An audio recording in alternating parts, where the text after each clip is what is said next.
Thank you, Michael. And good evening, ladies and gentlemen.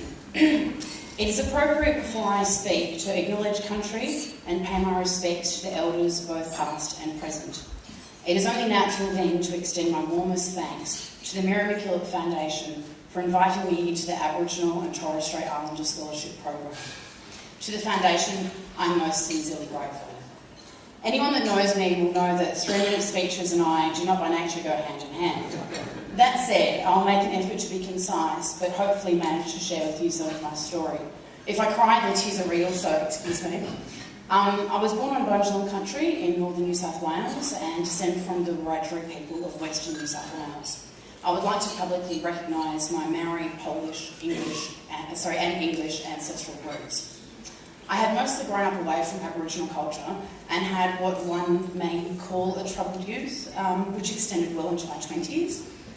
Before studying, I had successful careers in various industries, including film and finance, but battled drug and alcohol issues until becoming sober in 2006.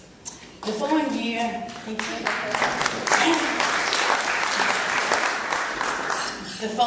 I completed a diploma in metaphysics, and in 2007 I commenced a diploma of Aboriginal Studies at Eora College. For the first time in my life, I felt a sense of belonging and a sense of finally being at home. In 2008, I embarked on an advanced diploma in applied Aboriginal Studies at Tranby College.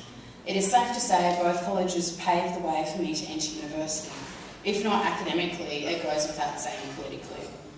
Tomorrow marks 2 years since the then Howard government passed the Northern Territory Emergency Response Intervention legislation, more commonly known as the Intervention. The passing of the legislation and the events aftermath lit the fire of justice in my belly. I spent the next 18 months actively campaigning against the human rights violations and abuses that the intervention created. I travelled to Mapantwe, Mutijulu and Larrakia country to assist mob in gathering evidence for the 2008 review. Due to language barriers and a lack of resources, it was an opportunity to give a voice to an otherwise unheard peoples. In terms of giving back to my community, I felt like I could only do so much without specialising in one particular area. As it turns out for me, that area has become the law. I believe it chose me and not the other way around.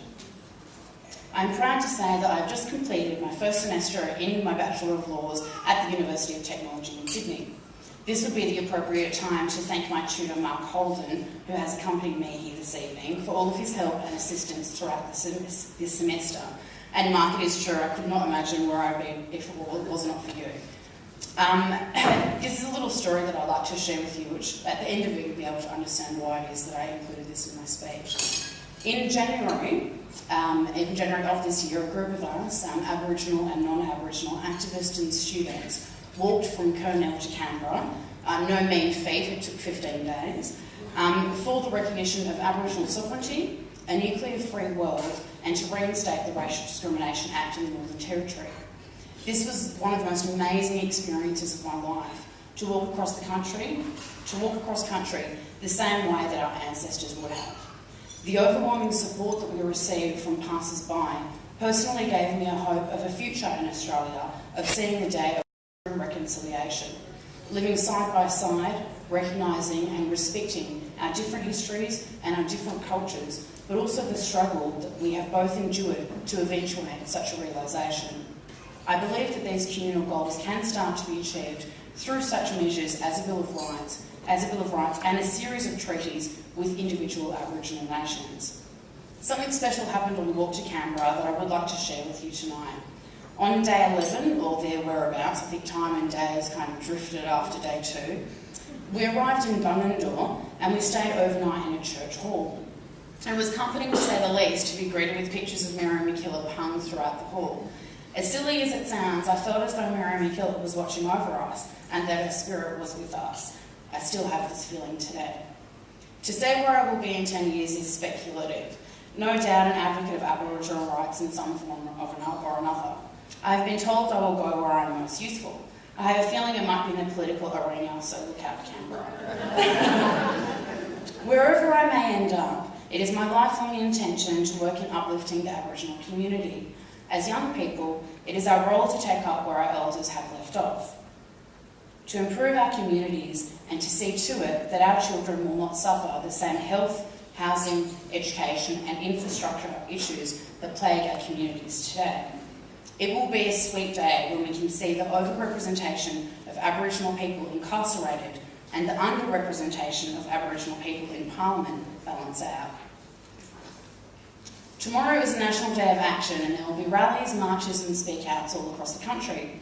The rallies will address the Northern Territory intervention and other issues that affect Aboriginal people, including land leases and the abolition of the CDEP, which is the Community Development Employment Program. The Sydney event will take place at Belmore Park, which is located opposite Central Station, and commences at 10:30am and will wind up at the Block in Redfern for an afternoon of speeches and entertainment. Incidentally, one of the speakers tomorrow is actually Maury Ryan, who's travelling down from the Territory to be able to speak with us. And he's also Vincent Lingowar's grandson. And ironically, under the intervention legislation, Maury actually has a basics card, which is very similar to what it is that his grandfather was fighting against in the walk-off. So we have many accomplishments, but things kind of wind up again. Anyway, I'm just extending an invitation to everybody. You're most welcome to be able to come along. Maury is a fabulous speaker. And in closing, I would like to thank you all for attending this evening. The Mackillop Foundation is an amazing organisation, and it is only through you as the greater community support that the foundation may continue to exist, and in turn support students like me to realise their dreams of higher education. Thank you.